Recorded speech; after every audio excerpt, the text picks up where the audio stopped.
Huge cheers coming from the crowd. They are so hyped for this match. In the bottom right, the red Protoss. This is Squirtle from Incredible Miracle. There's a shot of him, one of our most handsome pro gamers.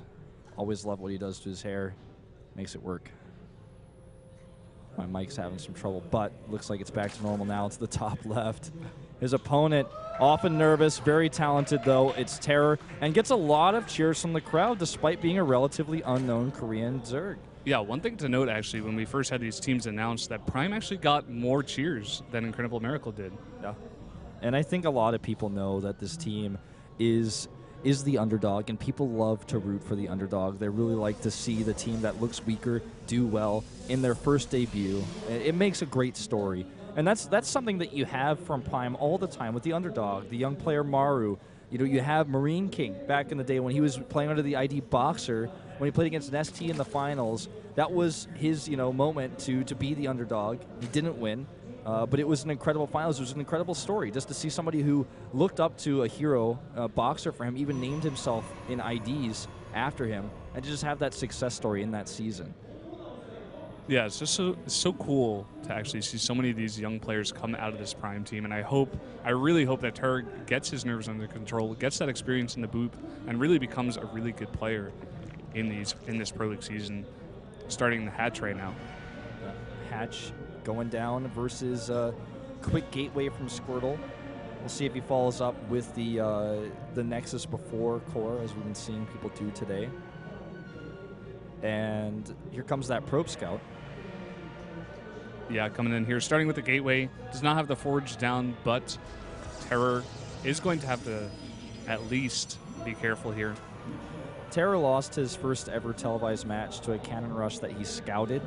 It was, I believe, in the preseason of GSTL during the Heart of the Swarm beta. He was cannon rushed, and he scouted the cannon rush and still lost to it, if I'm not mistaken.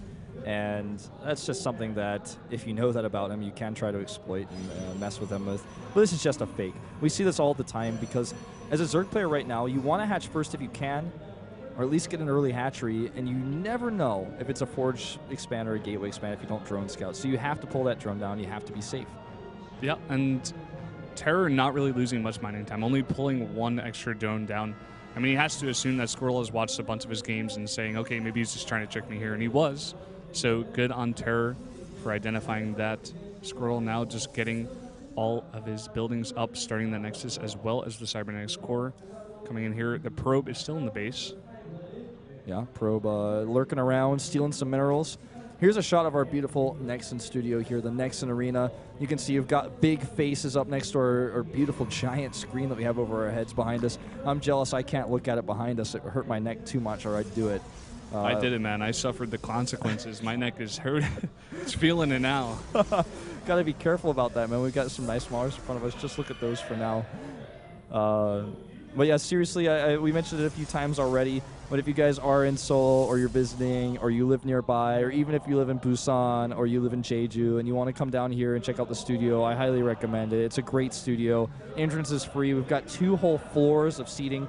So if you don't get a seat on the bottom floor, you can just get on the upper seating, which is, for some people, even preferable because they get to look down on the crowd below.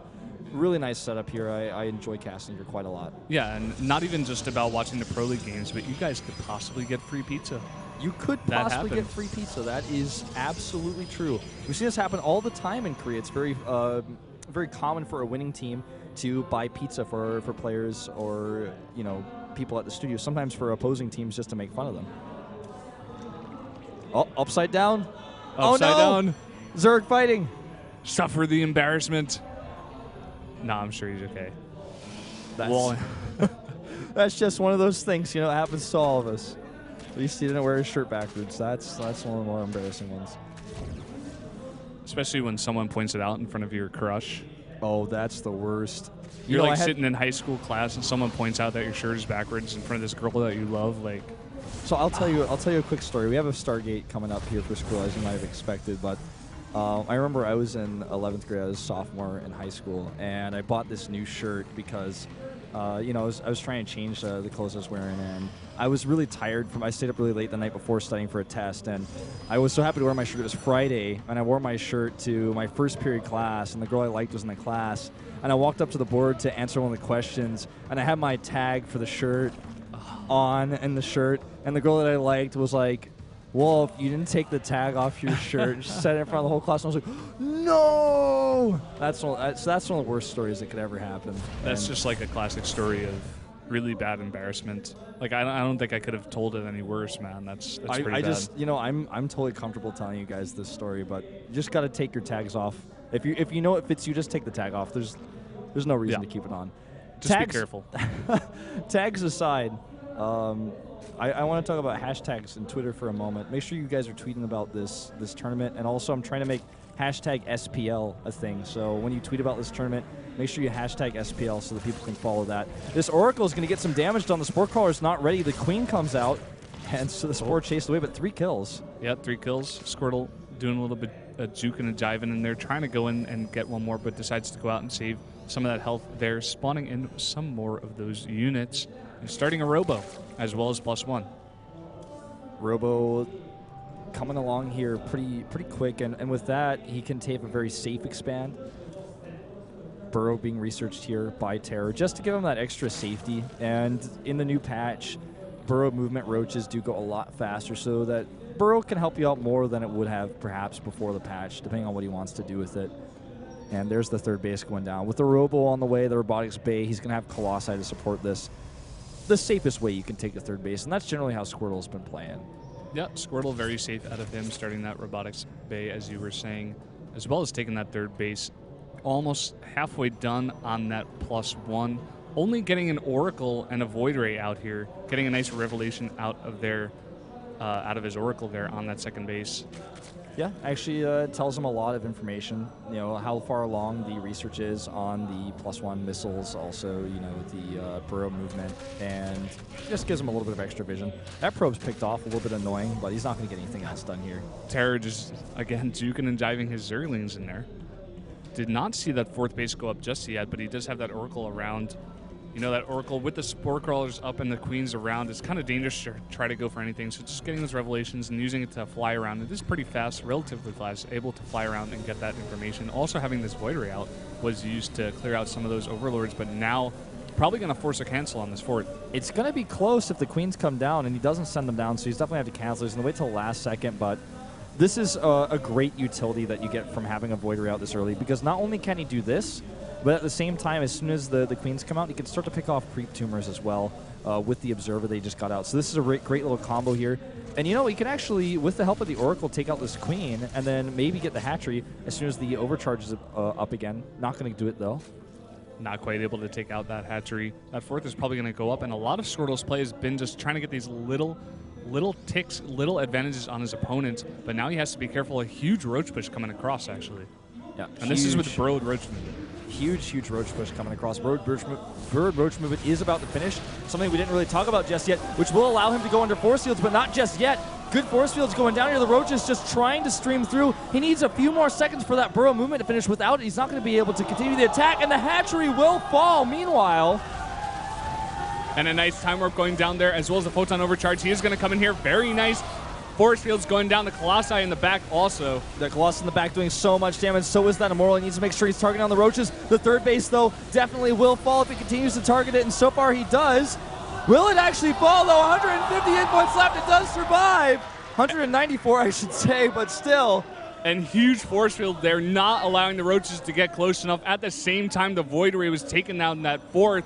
And now with the Blink coming out, as well as Colossus range, as well as +2, continuing with the Colossus, has very, very good tech out of Squirtle. He just needs to make sure he keeps that third up. Yeah, can he actually do that with this many Zerlings on the map? It's not going to be easy. Another Revelation goes down in the main base. He's just constantly getting vision of what's going on. That Void Ray will force a cancel again here, and Terror starting to fall apart a little bit here. He cannot allow this to happen. He needs a cancel as well. Will he cancel? He's doing a 17 Mutalisk switch, but the hatchery, will he cancel it? That's the question. No, he forgot to. He did not cancel. He's really buying a lot of time, though. 20 Mutalisks now on the way. This surprise could actually get him back into the game. I I like the distraction to keep the Voider away from his Mutalisk, perhaps, but he does need to make sure he gets those 300 minerals back. I mean, with all of those Mutalisks, Squirtle does have a decent amount of Stalkers out, but is it going to be enough to stop 20 Mutalisks as well as all of these Zerglings? That's the question. Well, here they come. They have been shown now. The hatchery will survive this time.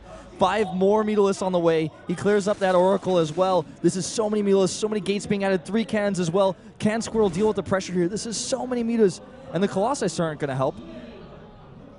At least not against the Mutalisks, that is to say. Of course, they will help against the Zerglings, but the big threat here is the Mutalisks, and he's losing his timing window, though, to use them.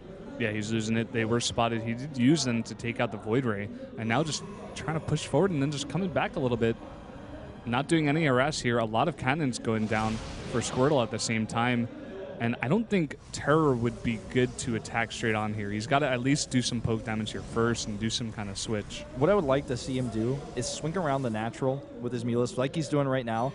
Do some damage, fly into the main, and on his way out, maybe try to get that Nexus down a little bit lower in hit points. It's still so low. The Zerglings can always come in to help out as well. I like this micro. Pick off a Stalker or 2. If you can isolate them, definitely worth it.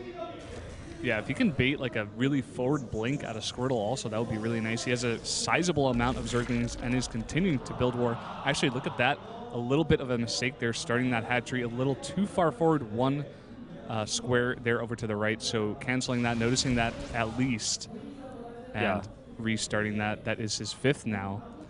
Keeping that Overlord with the Mutalisk, picking off any observers on the map to try to reduce as much vision as he can. He's got to be really careful about these DTs, too, that are coming in. With the DTs, there are some Spore Crawlers that he put up earlier to deter the Oracles, but, oh, wow, he's even caught here, unluckily. Oh, there's no detection with this. He forgot to bring his Overseer. But he did spot the blur. He does have the Zerglings chasing, though, so he is going to be pretty sure about this, or I'm sure he spotted this. I think he did. He might have lost track for a second while he was microing his Mutalisk, but... Oh, it's actually close. He needs to transfuse. Does he have the energy? Oh, and he does. They are going to transfuse it, still having the vision, able to take out both of those Dark Templar without a problem. But 3 of them over here at the 4th, probably going to take this down. Yep, he absolutely will. The 4th hatchery just continuing to be a big problem for Terror, who's not able to mine. +3 is done for Squirtle. Squirtle has 187 supply. He can take a 4th base whenever he feels comfortable against those Mutalisks. And also, once he gets his Mothership Core up to enough energy, if it's not already, he can start moving across the map with big packs of Stalkers to blink home. He also starts Storm, which is going to deter the Mutalisks even further. And Terror is living off of a composition that is losing its relevance very, very quickly here. Yeah, 100%. He is starting that Storm and continuing to harass with the Dark Templar, getting that War Prism into the main base. Those are going to happen and go in onto the Hive probably, or at least try to take out some of these drones at the same time. And this is just picking Terror apart. I like what Squirtle has been doing. I mean, just forcing Terror to be all over the map and really testing his limits, seeing how nervous he is. Can he perform under this pressure and this constant harass out of Squirtle? And Squirtle now, after doing so much harass, and you can even see the supply right now, Terror trying to drop a bunch of Spine Crawlers at the same time, but now with all of these Blink Stalkers and a bunch of these Colossi and Immortals, it's going to be hard to stop this push. Seven Swarm Hosts is not going to be enough here. It's just not enough damage coming out of those Locusts. The Colossus Firepower, on the other hand, there are only 2. If he can get a few more Swarm Hosts out, 2 more on the way, he might just barely be able to tank enough damage to allow the Mutalisks to do what they want to do. Uh-oh, he cannot allow this hatchery to go down. He's too slow on the Spore Coil. He's got no detection. He goes for the fight. He's desperate here. 3 Overseers also joined, but that's not enough army. That is definitely not enough army. That 5th going down, the 3rd even being attacked at the same time. There's no drones even here. And Terror, you can just see it in his play. He's being really desperate right now. He's quite literally falling apart. He's got nothing left to sit back on. He's down 60 supply. He had a great army. He was building towards those Swarm Hosts. He needed more time. But his multitasking is not up to par with Squirrels. Now he's going to lose a Spore Crawler. No Overseers in sight. He lost all of the Overseers in that main battle. He's also under attack at his front. And more Overseers leading the charge to die, and I don't see him holding this. Yeah, I mean, you guys can just see the army size here. He's trying in vain to attack with these Mutalisks as well as the little bit of Swarm Hosts and Zerglings that he does have left. But that is the GG. First game going to Squirtle and to IM. I have to say, Terror put up a really good fight. I liked his Mutalisk switch idea, but he didn't get enough done with it. He hesitated a little bit. And once Squirtle got up to max, he said, well, I'm not scared of your Mutalisk. I've also got Storm on the way. And with that multitasking that we saw from Squirtle, having the DTs in the main, having them at the third base constantly, even at the fourth, canceling that fourth base repeatedly with the Void Ray, Terra just not being on top of that. These things add up. You lose your economy. You mentioned as well, he didn't even have some of his bases saturated. He only had the gases up, and he just wasn't able to really multitask and keep up with what Squirtle was putting at him. Yeah, I mean, Squirtle did a really good job of actually attacking the weaknesses of Terra. He knew he was probably not as good as himself at multitasking, really putting the pressure on him, making him nervous actually in the booth, probably putting a number on him as well. Notice MVP, his teammate sitting next to him, 4-time GSL Codes champion, just a real master of, he basically took all there was to take from Korea and then went to WCS Europe to take what else he could find.